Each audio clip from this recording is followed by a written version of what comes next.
Bien-aimés dans le Seigneur, amis de partout, que la paix et la grâce de Dieu soient avec vous tous. Merci comme toujours de votre écoute et merci également de vous abonner à notre chaîne, de commenter, liker et de partager sur n'importe quelle plateforme que vous écoutez.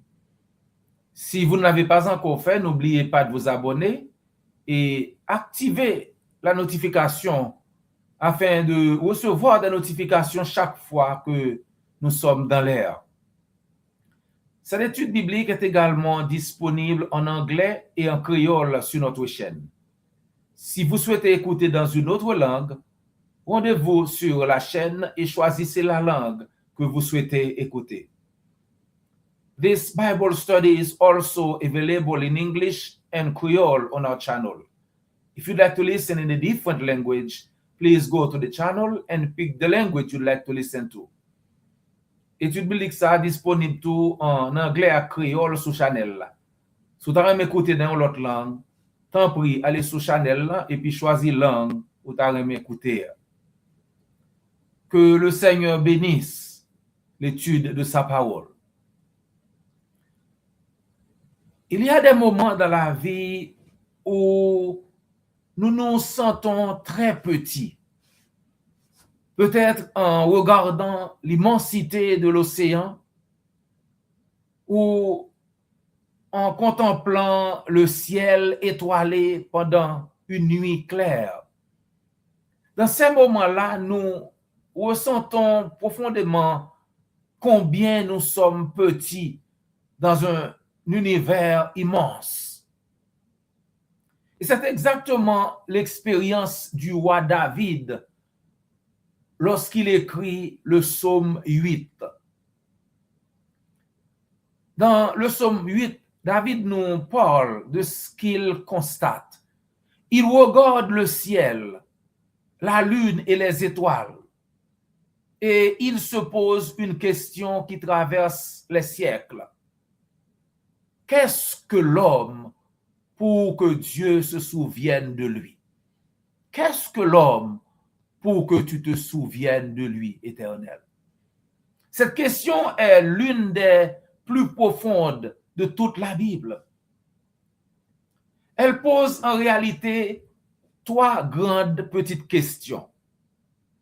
Premièrement, qui est l'homme? Deuxièmement, quelle est sa valeur? Et troisièmement, pourquoi Dieu s'intéresse-t-il à l'homme? Dans cette étude, nous allons voir trois grandes vérités que ce verset nous enseigne. Premièrement, c'est la petitesse de l'homme.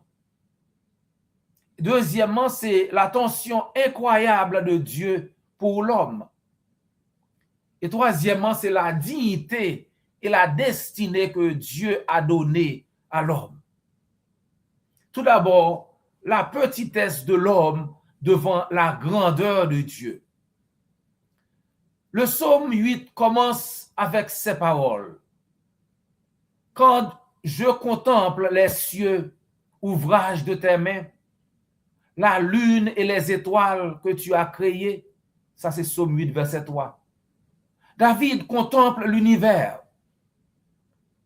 À son époque, il ne connaissait pas les galaxies, les nébuleuses ou les distances astronomiques que la science moderne a découvertes.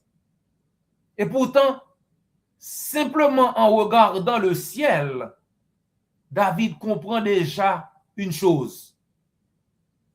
Dieu est infiniment grand et l'homme est très, très, très, très petit.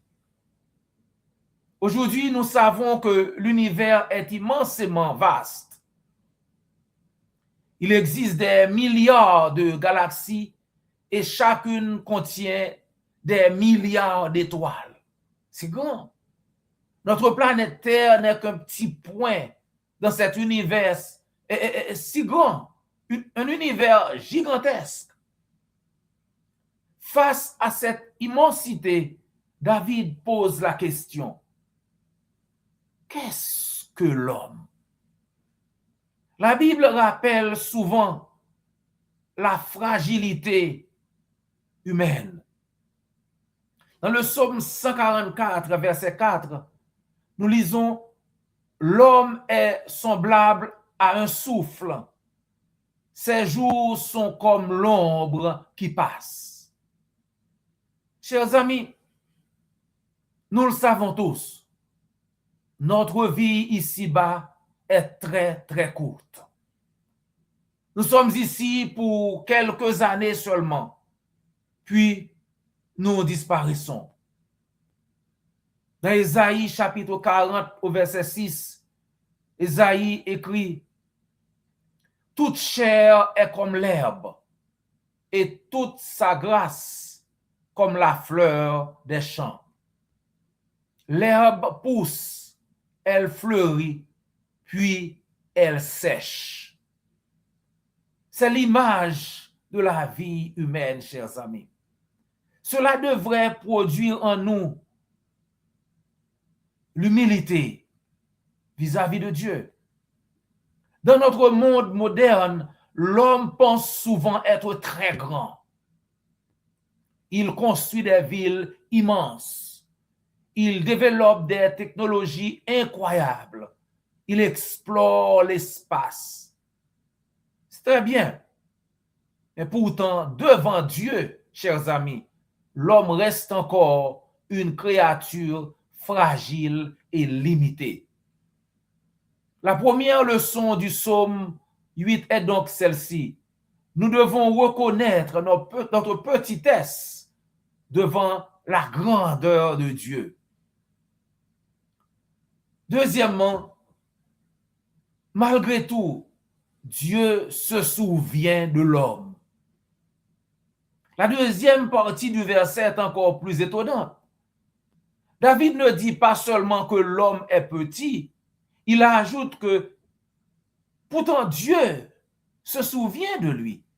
Il pose la question, qu'est-ce que l'homme pour que tu te souviennes de lui?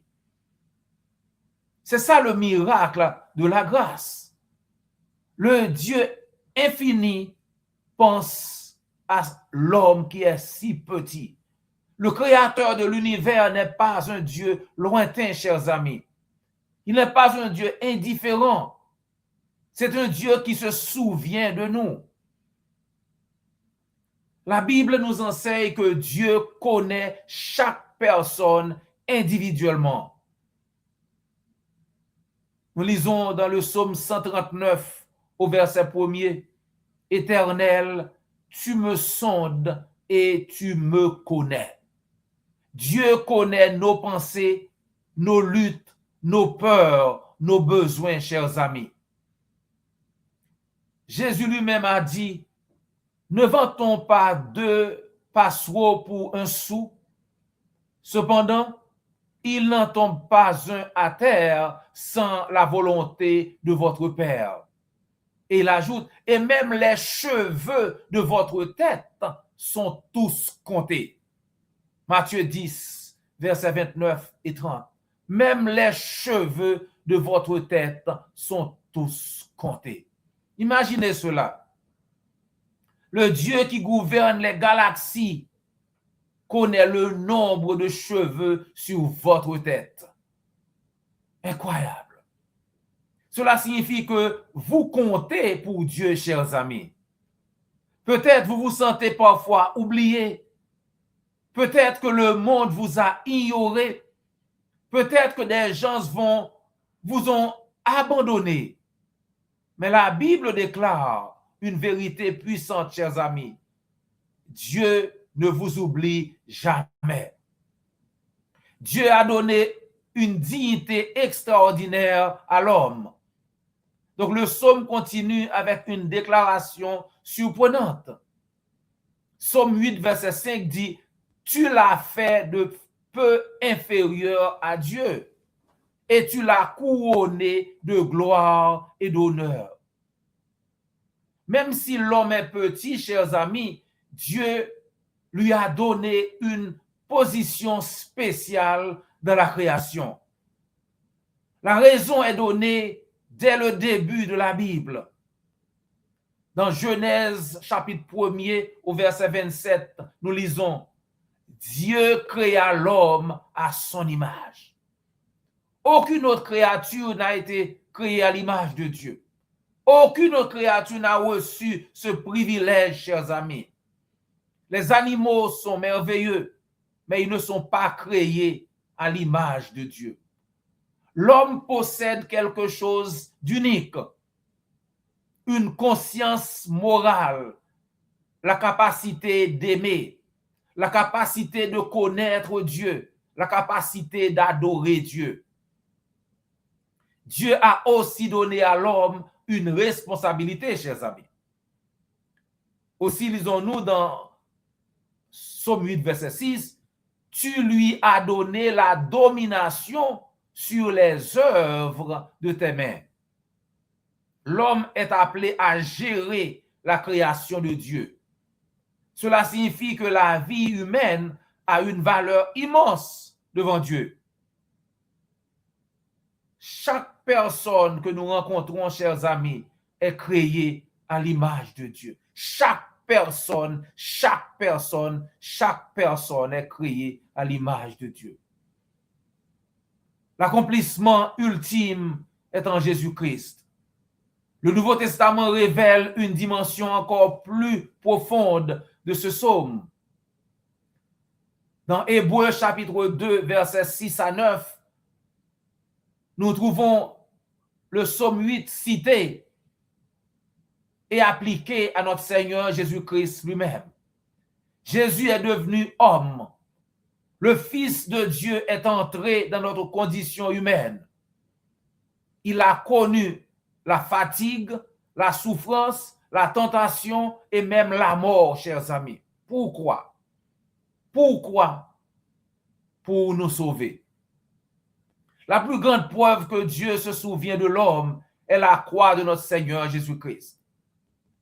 Jean 3, verset 16 dit, « Car Dieu a tant aimé le monde qu'il a donné son Fils unique, afin que quiconque croit en lui ne périsse point, mais qu'il ait la vie. » Quiconque, afin que quiconque croit en lui ne périsse point, mais qu'il ait la vie éternelle. Dieu ne s'est pas contenté de penser à nous, il est venu vers nous, chers amis. Ce passage nous appelle à 3 réponses. Premièrement, à l'humilité. Reconnaissons notre petitesse devant Dieu, chers amis. Il faut reconnaître notre petitesse devant Dieu. Deuxièmement, la reconnaissance. Si Dieu se souvient de nous, nous devons vivre dans la gratitude, chers amis. Chaque jour est un don de Dieu. Nous ne méritons rien. Croyez-le ou non. La consécration.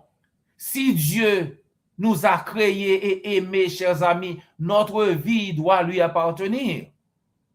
Nous sommes appelés à vivre pour la gloire de Dieu. Revenons à la question de David, chers amis. Qu'est-ce que l'homme? La Bible donne une réponse étonnante. L'homme est petit. L'homme est fragile. Mais l'homme est aimé par Dieu. Le Créateur de l'univers vous connaît personnellement, chers amis. Il se souvient de vous et il veut vous donner la vie éternelle. C'est pourquoi Christ est venu mourir sur la croix. Jean 3, verset 16. Donc, pour nous qui avons déjà obéi à sa volonté, demeurons, chers amis, fidèles jusqu'à la fin pour ne pas perdre la vie éternelle. Et si vous n'avez pas encore obéi à l'évangile, alors Dieu vous appelle également. Dans Marc 16, verset 16, Jésus vous indique comment procéder. Marc 16, 16, il dit, « Celui qui croira et qui sera baptisé sera sauvé, mais celui qui ne croira pas sera condamné. » Est-ce que vous croyez? Si vous croyez, chers amis, et que vous voulez obéir à l'évangile, faites-le nous savoir. Ou bien, contactez l'église du Christ la plus proche et on se fera le plaisir de vous aider. N'oubliez pas de vous abonner, liker, commenter et partager sur n'importe quelle plateforme que vous écoutez. C'est toujours un plaisir de passer quelques minutes avec vous dans l'étude de la parole de Dieu. Prière de nous rejoindre la prochaine fois pour une autre étude. D'ici là, que le Seigneur vous garde et vous bénisse. This Bible study is also available in French and Creole on our channel. If you'd like to listen in a different language, please go to the channel and pick the language you'd like to listen to. Cette étude biblique est également disponible en français et en créole sur notre chaîne. Si vous voulez écouter dans une autre langue, allez sur la chaîne et choisissez la langue que vous voulez écouter. Étude biblique ça disponible tout en français et créole sur channel là. Si vous avez écouté dans une autre langue, tant pis, allez sur channel là et puis choisissez langue où vous avez écouté.